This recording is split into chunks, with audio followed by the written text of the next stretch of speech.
4យុទ្ធសាស្ត្រវិជ័យថតកំទេចពោសនាមាទី8ធាតុដីទឹកទឹកខ្ជិលទឹកភ្លើងកាយវិចចិត្តសង្ខារមិនទៀងបច្ចុប្បន្នអតីតអនាគត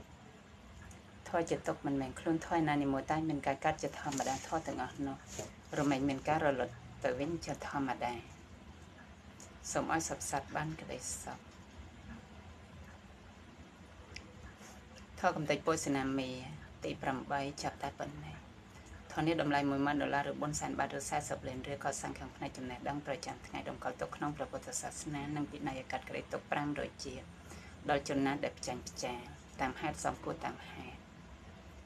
0612ដោយព្រះភិក្ខុចន្ទរិតៈហៅបណ្ឌិតជាម្ចាស់ក្បួនសូមអនុមោទនា